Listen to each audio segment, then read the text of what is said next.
منظرها الغريب ولونها الأحمر هيخلوك تتخيل نفسك قدام بركة دموية، وده سبب من الأسباب اللي هيخليك تفضل الهروب عن البقاء. ولكن الغريب إن وفود من السياح بيتجمعوا حواليها عشان ياخدوا صور تذكارية في الوقت ده، وده اللي هيثير فضولك ناحيتها. يا ريت عينك ما تنخدعش بلونها الوردي المدهش ولا الطبيعة الإفريقية الساحرة اللي بتحيط بيها من كل جانب، لأنها وبكل حقيقة بتتسمى بالبحيرة القاتلة أو بحيرة الموت، بحيرة النطرون، واللي عندها القدرة إن هي تحول أي حاجة تلمسها لحجر. خش عليا يا عم سعد بالزوم إن. أيوة، خش بالزوم إن. تتحول لحجر، فعلا هتتحول لحجر. أنا محمد فرج، وأنتوا دلوقتي في حياة زمان.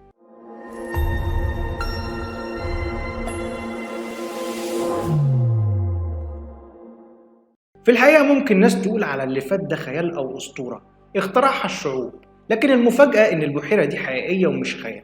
تعال أقول لك الحكاية من البداية. رغم جمال منظرها اللي هيدهشك للمرة الأولى، إلا إنها قاتلة وما بتعرفش الرحمة. البحيرة دي عندها القدرة على تجميد أي حاجة تلمسها من الحيوانات والنباتات وحتى البشر، وتحوله لتماثيل محنطة محتفظة بلحظتها الأخيرة في الحياة للأبد. بحيرة النطرون العجيبة موجودة في شمال تنزانيا، وهي بتعتبر من البحيرات العجيبة والغريبة والمثيرة للرعب والخوف للي بيزورها لأول مرة. وعندك سبب الغرابة ده بيرجع لأن الحيوانات والطيور بتتحول لتماثيل فيها. أيوة، زي ما بقولك كده. كمان لون البحيرة الأحمر ده مثير للاستغراب. البحيرة القاتلة بتحتوي على نسبة عالية جدا من الأملاح في المية، وارتفاع درجة حرارتها بيوصل ل60 درجة سليوس، وده اللي بيخليها قاتلة للكائنات الحية. الدراسات بتشير إن درجة حموضة المية عالية، ومش بس هي بتكون سبب في موت الكائنات الحية، لأ، ده بعد ما بيموتوا بتتحنط أجسادهم وتحفظها من التلف، وكأنك مش بتتكلم على بحيرة نهائية. كمان البحيرة بتتميز بالتبخير العالي، وده اللي بيزود من نسبة تركيز الأملاح فيها. كمان بتحتوي على نسبة عالية جدا من كربونات الصوديوم، وده اللي بيخليها تفضل محافظة على أجسام الحيوانات اللي بتموت فيها على نفس هيئة آخر لحظة في حياتها. سبب تسميتها ببحيرة النطرون. بحيرة النطرون تعتبر مستنقع مميت، بدءا من اسمها واللي خدته من اسم مركب طبيعي بيتكون من كربونات الصوديوم وكربونات الصوديوم برضه، وده بالإضافة لكميات قليلة من كلوريد الصوديوم وكبريتات الصوديوم. ومركب النطرون ده وصل للبحيرة من الرماد البركاني المتراكم من وادي الصدع العظيم. طب هل بحيرة النطرون مميتة تماما؟ البحيرة مش مميتة تماما، دي بتعتبر موطن لبعض أنواع الحيوانات اللي عندها جلود سميكة واللي بتقدر تتحمل الظروف القاسية للمياه القلوية. كمان أجسامها بتقدر تتكيف مع مستويات الأس الهيدروجيني المرتفع، ويعيش في البحيرة بعض من أنواع الأسماك القلوية وطيور الفلامنجو الوردية. تعتبر عيوب البحيرة بالنسبة لفئة من الحيوانات فوائد بالنسبة للحيوانات التانية. ما هي مصائب قوم عند قوم فوائد. في البحيرة البي اتش عالي جدا، بيوصل ل10.5، وده بسبب كربونات الصوديوم والمعادن التانية اللي بتتدفق للبحيرة من التلال المحيطة. وزي ما قلنا درجة الحرارة فيها بتوصل ل60 درجة مئوية. كمان الحموضة العالية دي ممكن تحرق عيون وبشرة أي إنسان والحيوان برضو لو لمسته.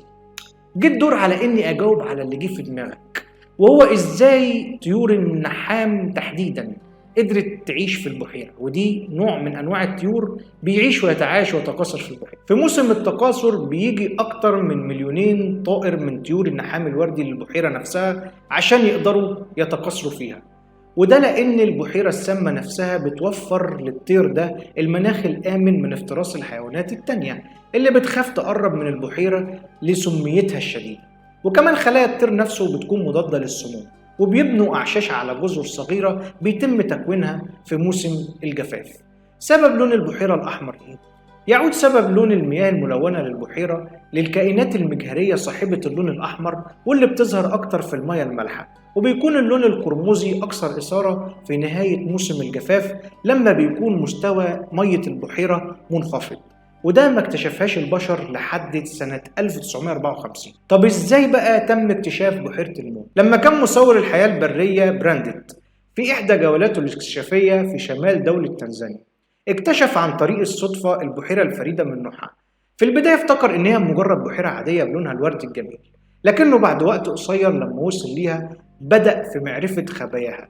شاف الموت متجسد بتماثيل مجسمات لحيوانات وطيور وزواحف ونباتات كانت في يوم من الأيام بتملى الحياة بالحركة والإثارة. وعلى الرغم من إن الراجل كان في مواجهة مع الموت، لكن بعد ما شاف المشاهد اللي أبهرته دي كانت تعتبر بمثابة كنز حقيقي لأي مصور حياة طبيعية. ساعتها التقط صور واللي أظهرت المحنطات الكلسية واللي كانوا ضحايا البحيرة القاتلة، وكان اكتشاف براندة أثار جدل كبير حوالين الظاهرة الغريبة دي. الغريب هنا إن بحيرة النطرون مش هي الوحيدة اللي خطيرة، عندك كمان بحيرة بريكلي السامة، ودي من أخطر البحيرات على مستوى العالم. وكلمة في حدوتة والأجواء كلها سامة والأتموسفير كله ملغم بثاني أكسيد الكربون على المنجنيز على أي ما أنت عايز. ما تيجي نتكلم باختصار عن بحيرة بريكلي السامة. بتقع بحيرة بريكلي السامة في ولاية مونتانا الأمريكية في بريكلي، وقد كان في موقع البحيرة سابقا منجم للنحاس لكنه اتقفل سنة 1982، وكانت الفرصة للمياه إن هي تغطي مخلفات المنجم ده. فالمياه بتحتوي على تركيزات مرتفعة جدا من مركبات النحاس والمنجنيز والحديد، وده اللي بيخليها بحيرة سامة جدا. كمان المياه بتاعتها من كتر خطورتها بتحرق الجلد والعين وكل حاجة تقرب لها، وده اللي بيفسر إن هي خالية من الأسماك أو الأعشاب. الغريب جدا في البحيرة دي ورغم مياهها السامة إن بعض البكتيريا والفطريات تقدر تعيش في المياه فيه، وكائنات دقيقة كمان، ويمكن استخلاص منها بعض العلاجات الطبية النادرة للأمراض الخطيرة زي مرض السرطان وغيره.